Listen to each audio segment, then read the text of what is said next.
let's hop into a little bit of pop culture stuff because we were running through some political stuff. So I consider Jussie Smollett story a pop culture thing. Found guilty on 5 of 6 counts, could face jail time. More than likely is going to face a very large fine from Chicago Police Department. Well, I believe that they're talking about forcing him to pay for the investigation, which was, upwards. I don't know. I've heard conflicting numbers. I believe one number I heard was like close to $1 million. I mean, I don't know how much money he was making on that whatever show he was on. Empire. I do know that he did it in order to make more money, to try to make himself more popular, and to get his name out there, and it's 100% backfired on him, and it's going to end up costing him, if not just the money that the Chicago Police Department, his entire career. Okay, how much, or how familiar are you with, the details of the investigation and the trial and everything? I am somewhat familiar. It's not like I deep dived into it, but let's be honest. Once you heard the story and how outrageous it was, that 2 people are going to be stalking them in the middle of the winter at negative some odd degrees. Out in MAGA country in the middle of Chicago. Yeah, MAGA country out in the middle of Chicago, carrying around a noose and a bucket of bleach.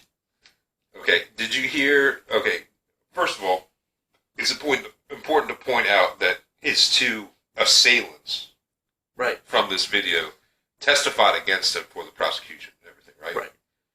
It's also important to say that his 2 assailants and him filmed a dry run of the attack before he...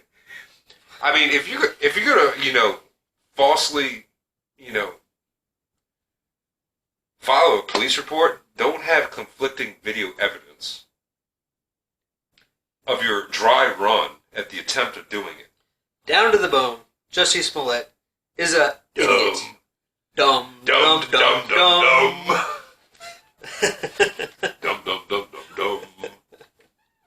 Joseph Smith was a dumb.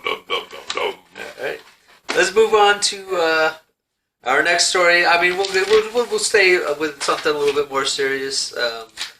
The Kyle Rittenhouse trial. I watched the video of what happened the day of it actually happening because I heard about the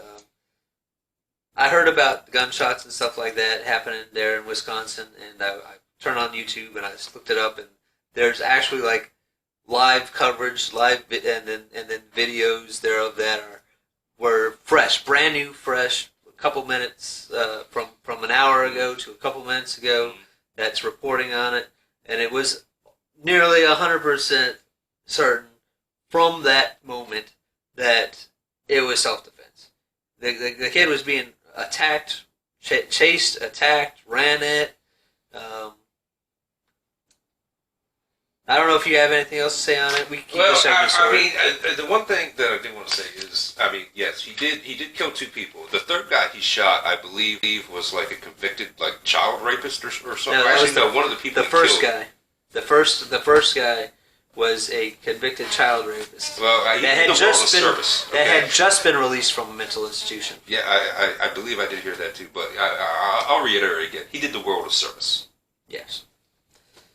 I mean, I'm sure he didn't. He obviously didn't mean to go out there and for this to happen. Right. I mean, he was running around with a medic pack, trying to administer first aid to people. And so. he did administer first aid. Yeah. So my whole problem with this is the way that, once again, mainstream media, kind of crafted this narrative where, like, he just, shot black people because it was a Black Lives Matter protest.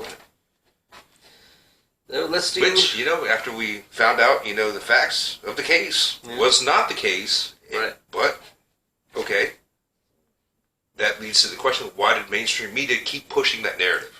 Yeah, that is. That is frankly the really disturbing part of this. They did the same thing not to the same extent, but with Smollett. Yeah. They're trying to push a certain narrative, even against all the facts, ignoring all the facts of what was happening, and in fact lying to their viewers in many cases. Why? Okay, well, I have a theory on that. I believe it's because they want to increase the divide. That way you can either put people in one camp or another camp, and they can try and control, the size of the camps. You would imagine, though, that once people figure out that you're blatantly lying to them in their face, that people would stop watching. Right? Yes, you would hope that, but obviously, we know that is not necessarily the case. Unfortunately. Wake up, people. Let's move on to some lesser serious type pop culture events that are happening. All right. So next up, we got. Let's do a little bit of science here. Our first science is going to be face masks that glow in the dark, glow under ultraviolet light when it detects COVID-19. Created by Japanese researchers. All right, I have a question. Okay. Does it detect COVID from you or from around you? It detects whatever you're breathing on. The mask itself on the inner layer has a filter on it. Obviously, it's kind of like they all have kind of filters on them to keep you from breathing through. But it glows under ultraviolet light and it's detecting your own breath. So it's detecting COVID from you. Okay, so from your particular person, not from others. Right. Because that would be awesome technology if they just had a bracelet you could wear that detects COVID. The virus, as we'll say. It's science. It might one day be possible. Get on it, sites. Everybody's got ideas. You're an idea man. Everybody also has something else. This is a valuable brain. After my time has expired, I will donate my head to science. And hopefully I will be like one of them, characters on Futurama that are just sitting in the glass. Right. And I'll sit there and be like talking to you and shit. Well, you got to become famous first, because if you're not famous, you're not sitting in the same tubs as all the other. What are you talking about? Have to become. All right, so they're doing this by using ostrich antibodies. So ostrich, birds in general, they have a very strong resistance to disease. And they're using ostriches because besides other birds, and they're using their eggs. So obviously these are very large eggs, and the antibodies themselves are larger and more easily visible by light. Yeah, I have to assume that an ostrich is probably one of the largest birds out there. I would assume. Yeah. We got peacocks. Is ostrich bigger than a peacock? Yeah. What are those other ones that spit on people? Oh, that's a llama. I don't Llama? think that's a bird. Okay. I think you're thinking more or less of emus. Emus, that's what I'm thinking of, emus. So, is an emu bigger than an ostrich, or is an ostrich bigger than an emu? I don't know. I believe emus are, for the most part, native to Australia. I don't know. If you know if an ostrich is bigger than an emu, let us know down in the comments, because we would like to know. All right, so moving on to the next story, we have the Gemini meteor showers. They're going to be happening probably before this actually comes out, but it's going to be happening between December 13th and 14th. The sighting of these things... So that's like, what, Tuesday, Wednesday? Right. Oh, no, that's like Monday, Tuesday. So in between, in the middle of those 2 days, yep. So Tuesday morning, 2 a.m.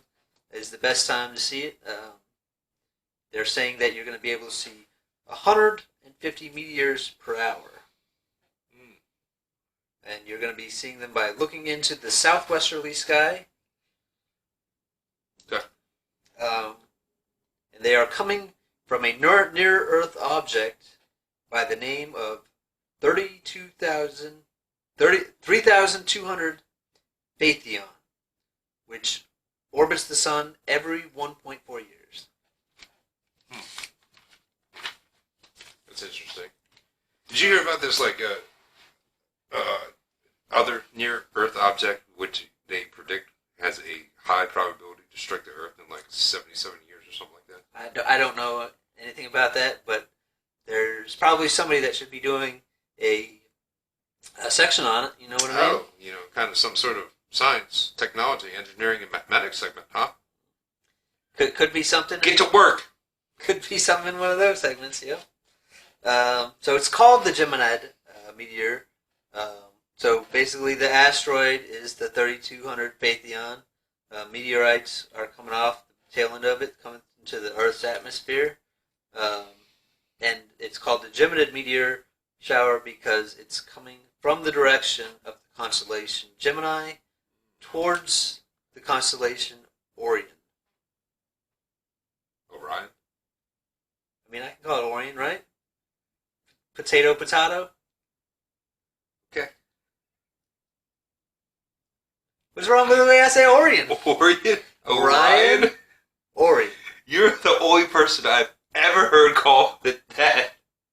Well, never in my entire life have I ever heard anybody call it that. I'm starting a fad. Okay. From now on, Orion is called Orion. Let us know down in the comments if you're watching out there whose pronunciation you believe is correct. Orion. So the next subject we have here, popular mechanics. Good. Mercury is the closest planet to every other planet in the solar system. How is that possible? So if the planets are orbiting the Earth. Some planets might be completely on the other side of the solar system as the other one at a time, if you're considering the orbits. So at any over time, and on average,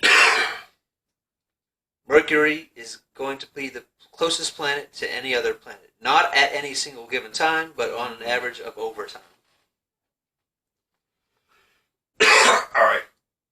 Now, okay, that's basically just because of its short orbital cycle. I would imagine, right? Which I have to. Don't quote me on this, but I believe it's 90 days. I don't know any of that.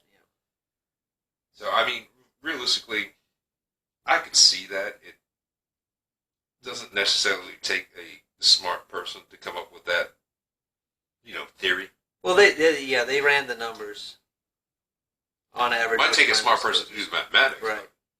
I'm sure they use the computer. Nobody does mathematics nowadays. That's true.